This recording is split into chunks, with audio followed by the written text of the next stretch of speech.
topic water deaeration. We'd like to welcome you again from Hofheim, here from our offices in Germany. Me, that's Stefan, and my colleague Jan. Hi. So we are happy to have you today.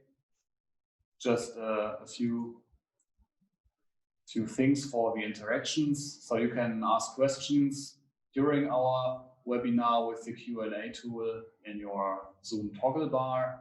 We will answer the questions at the end. You can also raise your hand during the round of discussions at the end, and we'd like to have you to provide some feedback after the webinar via the survey so we can improve. All right, so let's have a start. Introduction. Okay, so water is certainly the most important part in our industry, whether it's the brewery or it's the drink production. Water is almost in every drink. It's the major ingredient, and also for this, it has the largest impact on the overall product quality. So brewers and drink producers, you have to pay huge attention to the way you prepare your water for becoming a beverage. Usually you guys use the water treatments such as ROs or decalcination, and one part also is the oxygen removal, which is done via deaeration. Where do we need and what do we need deaerated water for in the industry? One part is pipe flushing and push-outs. One part for the brewers out there is filter, so preparing the filter for the Kieselguhr candles or the filter sheets with the DE, and also for the diatomite earth as well. You might use the deaerated water for it. Producing the soft drinks or blending, trimming beer is a specific part where you have to use deaerated water, as well as seal water for pumps, as well as for the centrifuges for the hydromatic seal. And another topic where we also deal with in the industry is boiler feed water. So you want to avoid having non-condensable gases in your boiler feed water. Okay. Yeah, some theory about the water deaeration. First, if you have a look at the initial oxygen concentration that we normally find in normal water, it's basically around 10,000 ppb. Depending on the water, it's, I would say, between 9,000 and 11,000. And depending on what we use the water for, we want a significant lower oxygen level in the water.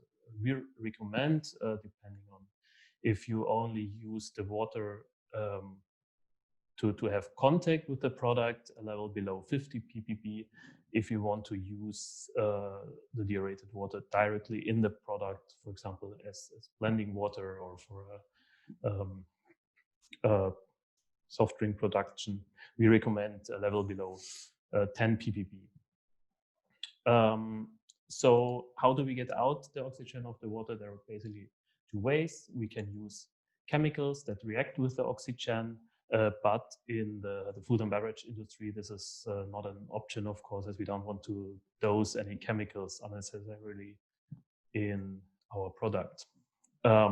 So we would reduce the solubility of oxygen, so we deaerate in a physical way, and this is described by Henry's law. And if you have a look at this law, it describes the concentration of oxygen or of any gas in a fluid.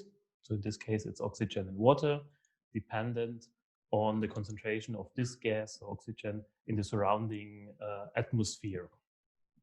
And this concentration is described by the partial pressure of the oxygen in the atmosphere, which is dependent on the pressure and the concentration. And then we have the Henry constant, which describes this dependency. And the Henry constant is, first of all, dependent on the gas and the fluid. So it's different for oxygen in water, or for CO2 in water will have another constant, and it's dependent on the temperature. So if you now want to reduce the oxygen concentration in the water phase, we need to reduce the partial pressure in the atmosphere and or the Henry constant. So we can reduce the partial pressure, for example, by lowering the overall pressure by using a vacuum, or we can reduce the concentration by adding a stripping gas. So we more or less purge out the oxygen from the atmosphere by adding another gas.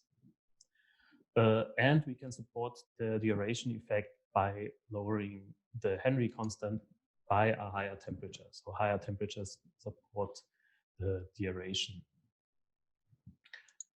So if you have a deaeration system, it's very important for the quality to monitor the oxygen values. And for this, we recommend to have an inline measurement, to have just-in-time values.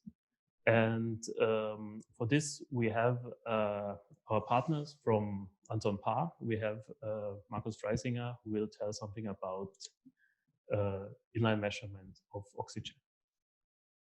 Thank you, Jan. Hello also from my side from Graz.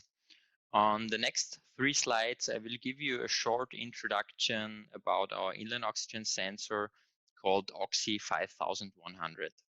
So how does our sensor work?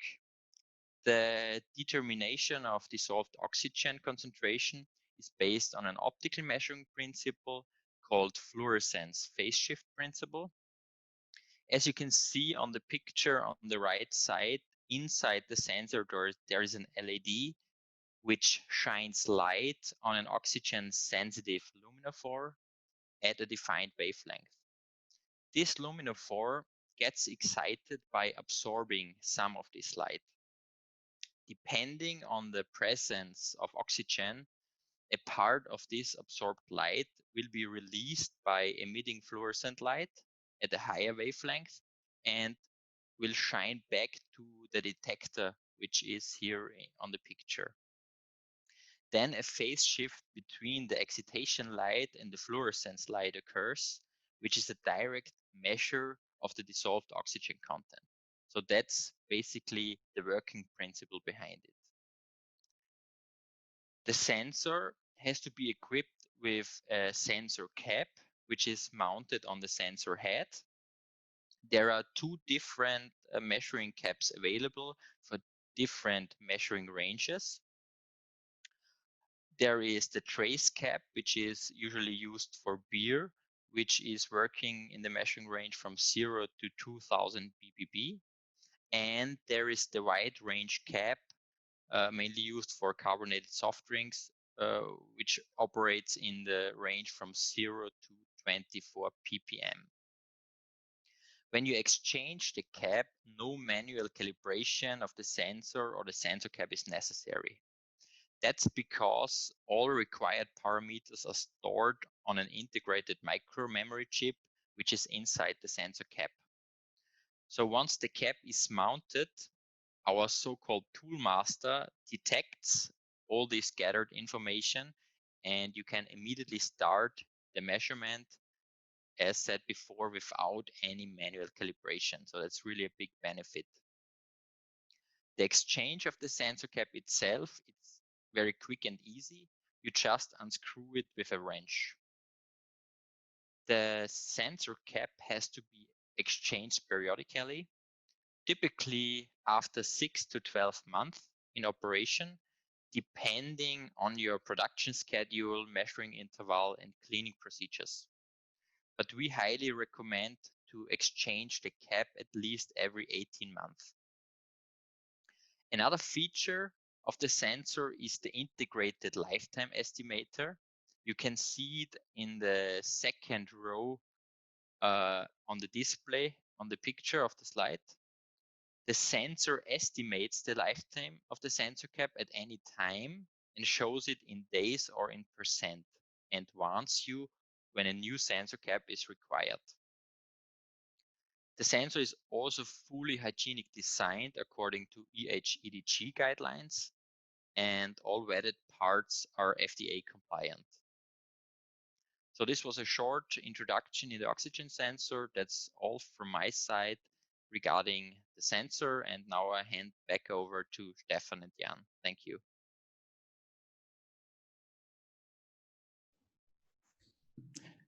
Yeah, thank you, Markus.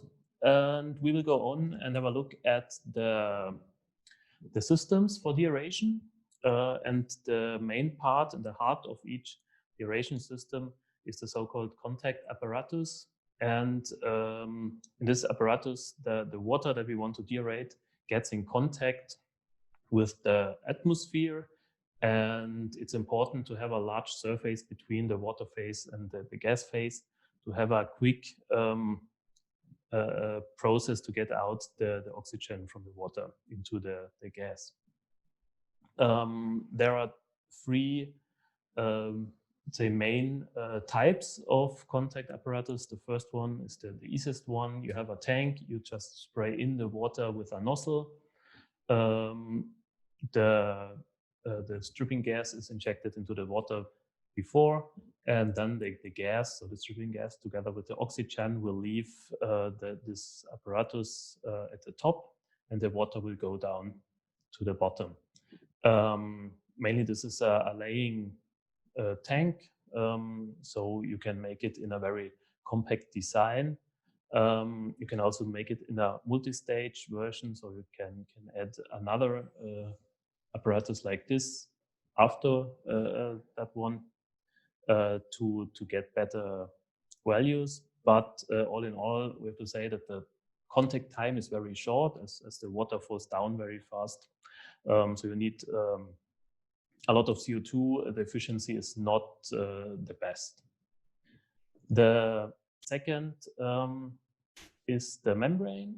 The water is led on the one side of the membrane, while the stripping gas is on the other side, and then the oxygen gets through the membrane from the water side to the gas side. It has a big disadvantage, as this membrane needs to be replaced regularly, normally once a year. Further, one disadvantage is that normally the CO2 side or the gas side is not really a part of the CIP, so it's not really cleaned. But also this type can be realized in a very compact design. If you need more membranes, you can easily put them beside each other. The third one is, and that is what we would recommend, it's the deaeration column. And on the next slide, we have some more details. So the column is more or less a high tank. It's filled with a structured packing, what we also see here, which generates a high surface of the water. And you see everything is made completely of stainless steel. It's completely cleanable, and there is nothing to replace. So the column has more or less an endless lifetime, especially compared to the membranes. It's a big advantage. As the water flows down from the top to the bottom, the gas is injected at the bottom, and going upwards, you have a counterflow, so you have a very high efficiency of the system, and we can generate very good values with this type. The only big disadvantage is the height. So depending on what oxygen values you want, it can end up in around 5 to even 7 meters.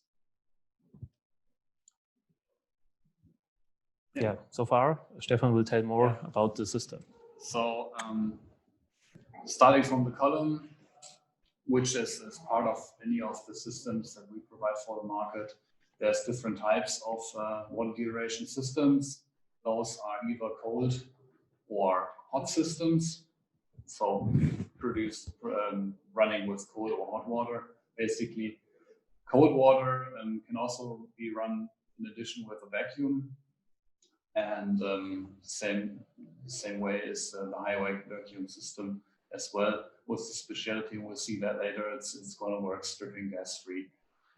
All the systems can be combined with the options, as we've heard, with inline measurement, which makes most sense because you want to know what you do, and as well as for chillers who chill down water which is probably not at the right temperature for drink production or getting in contact with drinks, as well as for the pre-carbonation. So you can just start right from scratch and produce your sparkling water from the skid. And UV sterilization most of the times is an idea for cold systems, because the hot system itself runs at higher temperatures, so already pasteurized water. So these are is a quick picture, a 3D model of the cold or the vacuum water deaeration system with the process. So we come in with the water on top of the column, which is delivered from the control valves, and then also pumped back with the pump underneath the column. First back into recirculation, and then once the residual oxygen values are reached, you can the system automatically runs it to the storage tank. The hot water deaeration system is working in the same way. So water is brought to the column on top, but preheated beforehand, preheated with a 3-zone heat exchanger. So it enters the regeneration phase, then is heated up with steam to the demanded temperature, which is above pasteurization temperature usually. So you have the benefit of pasteurizing your water. And we've learned that with the Henry law, bringing down the solubility of gas in water. So it makes the deaeration a lot more efficient than it would be with a cold system. However, the vacuum is also very efficient. And then from the column back, you will enter the regeneration phase on the other side, gain back the heat energy, so you don't necessarily have to use that much of the steam, and then chill it down to the demanded temperature, ready for your drink production. The high vacuum water deaeration system is something that we are very proud of. So we got that patent for the European market recently, and the system runs with a double stage column. The double stage column is bringing down the vacuum in that way that a certain small percentage of the water being deaerated starts to evaporate at ambient temperatures. At ambient temperatures, you generate something that is like that is a cold steam, and the cold steam as well brings down the partial pressure in the surrounding environment of the gas phase within the column. So the oxygen solubility sinks down quite a lot, and all the oxygen which is in the water gets deaerated. The system runs also very efficient, so the vacuum pump isn't that higher or bigger, so the electricity demand isn't comparably high to the other regular vacuum deaeration. And you don't have to add any stripping gas from the exterior side, which would be CO2 or nitrogen regularly. So you are independent in that way. All you need is water and electricity. Basically, in this case, water deaerates water.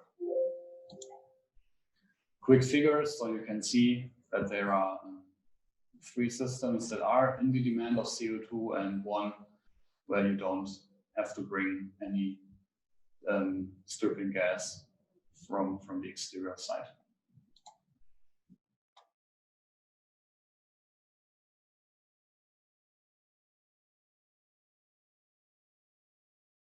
Important part is also the storage of the deaerated water and the distribution to the consumers. That is also something you have to think about when you think about a water deaeration system. So first of all, the buffer tank, of course, needs to be in an oxygen-free atmosphere. So normally you put the CO2 pressure on the headspace of the tank to avoid oxygen to come in again. And from this tank, you supply the water to the different areas. And we recommend to have not only one distribution pump, but to think about where you need the water, especially if you have different locations, like different buildings. It's useful to have different pumps. If you have consumers that need different pressure levels or very different flows, it's useful to have their own pump. And we recommend, if you have systems that need a very accurate water supply, like a blender, we recommend to have a pump only for this one specific consumer, to avoid any influence from other consumers to this control loop.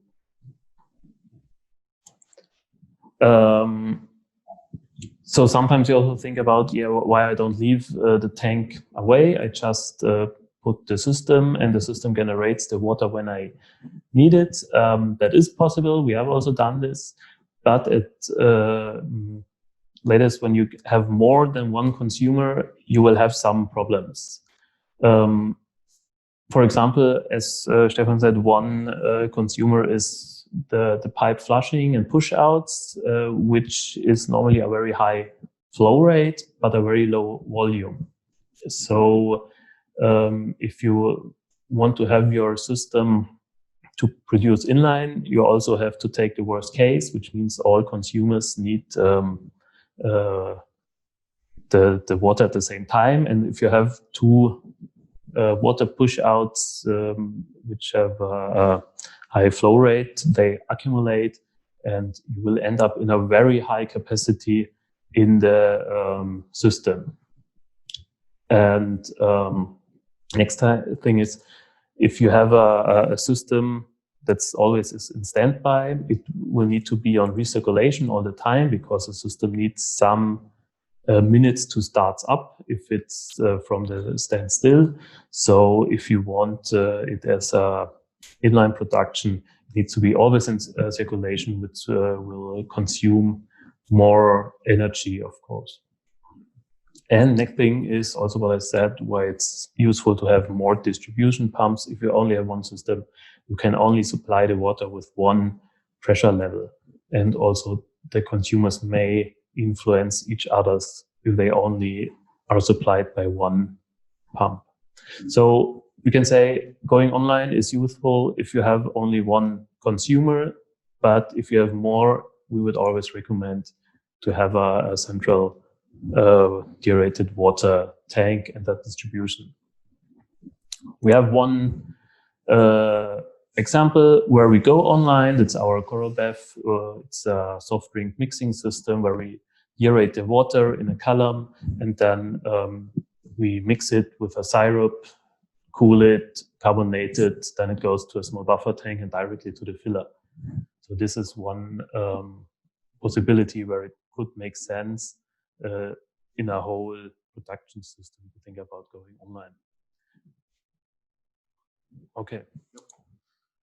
So if you make up your mind about getting a deaerated water system installed in your plant, in your brewery, in your drink production plant, wherever, here's a quick thing for you guys to think about. So it's a checklist for request, we call it. So you have, where do you use deaerated water and what do you use it for? What do you use it for in terms of what is the required DO level for my application? Third thing to think about is the capacity demand. Jan talked about it quickly. So do I have a continuous demand, or is it more like a short-term demand? Continuous demand would lead into the size of the aeration system, and the short-term demand would be able to buffer with the size of the tank. So the system itself could be a little smaller. And then it's the core question, would a tank or a distribution system for the water deaeration be useful or not? So if we have a look at the first diagram on the top left side, you would see the relation between the column height, the CO2 consumption, and the residual oxygen content.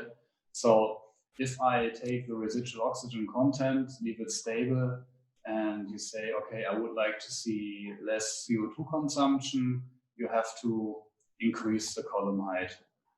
If you would say, okay, CO2 consumption has to be stable as much as possible, but I'm fine with less or more residual oxygen, we can reduce the column height. For example, if the ceiling isn't tall enough or any other construction sites in the building, you have constraints with that. That's a possibility. And so you can say, okay, column height is okay, but I'd like to I'd like to reduce my CO2 consumption anyways because of environmental things or high cost of CO2. The residual oxygen would increase. But all this counts only for the systems that use CO2. Again, so there's one where you don't necessarily have to use CO2, so that is the possibility to also have low residual oxygen at regular column heights without CO2 consumption. To help you compare different deaeration systems among the consumption of stripping gas, you have to be careful, or you have to have a look at least to see the definition of consumption. So consumption is always the exhaust, so the oxygen and the CO2 or stripping gas that goes through the exhaust, plus the portion which is dissolved in the water, which is deaerated. So this is the term. Makes sense to have a closer look how the consumption is defined for different systems in the market. And last but not least, for comparison, have a look at the hygienic design. So we are still, from the beginning, I told about it, it's our major ingredient in most of all drinks that we are consuming in the entire world. So hygienic design makes sense. The thing has to be cleanable. There is no question about it that water can also be carrying harmful microbiotics. So it makes sense that also the inlet distributors of water and CO2 are hygienic and definitely cleanable with CIP skids or any headlines and cleaning devices which you find in the industry, but it has to be hygienic. Yeah, so I'd like to give a short application example which we've built here, Germany, for the brewery in Wittmann. So we had two things to challenge that were challenging. One was the ceiling height, so we could only have 5 meters here. So we designed the column accordingly, and at the same time, Wittmann is looking for the green environment and didn't like to be more or less dependent on the incipiral cost on the fermentation CO2 market here in Europe, and therefore decided to go with the double-stage vacuum deaeration system, and is now using it for the cellar works, for push-outs, for filtration, so everything around the cellar is now equipped with the deaerated water being produced without the use of CO2. So, at the end of our second webinar, I'd like to give a short conclusion. So, one thing which we've worked out definitely is that deaerated water contributes your product quality. You are reducing your total packaged oxygen with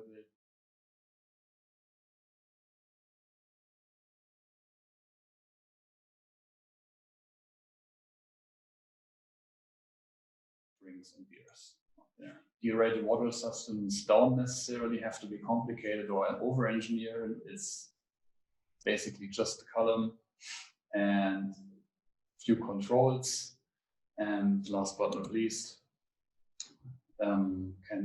deaerated water systems do not necessarily demand stripping gases. So water, it's possible that water deaerates water. Okay, so at the very end, there's questions out there, so please show them in. And somebody is raising, and so we, more. So first question is,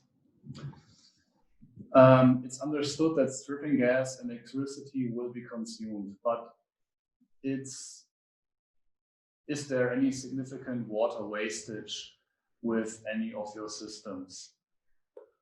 So water wastage in terms of push-outs. At the beginning of each process, you have a push-out because there might be residual water from the recent run, and that goes to drain. But once the system is running, every drip of water is saved within the water storage. Yes.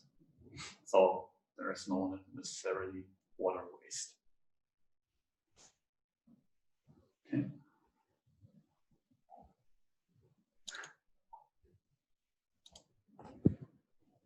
Okay. Okay, so you're asking back, I meant water wastage during the deaeration process. Yeah, and that's probably something you could answer. So water wastage during the deaeration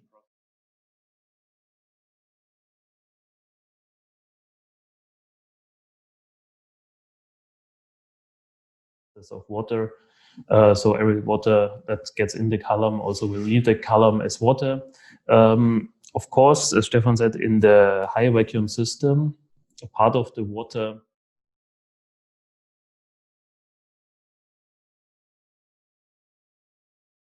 leave through the top of the column towards the vacuum pump. But this amount is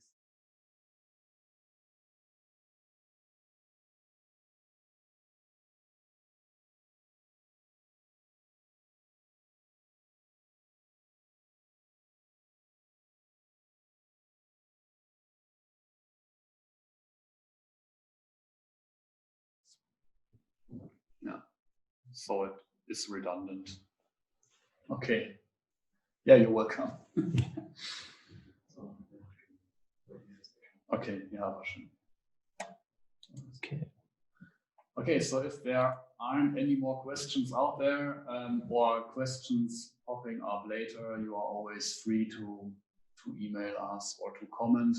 The video will be up on our YouTube channel. We will check for comments and then ask or answer the questions there as well. Yeah, tell us your opinion. We are opening the survey after the end of the webinar, so please be honest and help us to improve, and also give comments about what you want to hear for the next time. Okay, there's another question. There we go. So, what is your recommendation for cleaning? Is it complicated? So, recommendation for cleaning is, what I tell my customers is once a month, but also depending on the microbiological load that you have. So I definitely recommend to put it into the microbiologic sample from the laboratories. And if you see any growth, it's definitely time to clean it. The cleaning is not very complicated. It's basically the same chemical that you use in the entire plant. So caustic, nitric acid, so caustic first, then acid is definitely sufficient to have a clean system, and everything stainless steel, also packaging elements. So you don't have to worry anything gets lost or damaged. All right, so we hope you had some fun and learned something. We'll be back with the next webinar soon, and the topic is going to be dealcoholization. I hope that's interesting. Please tell everyone if you like it, yeah, we'll give note on our website for the next dates for the webinar number 3. Okay, everyone, stay healthy and have a nice rest of your day. Bye. Bye-bye.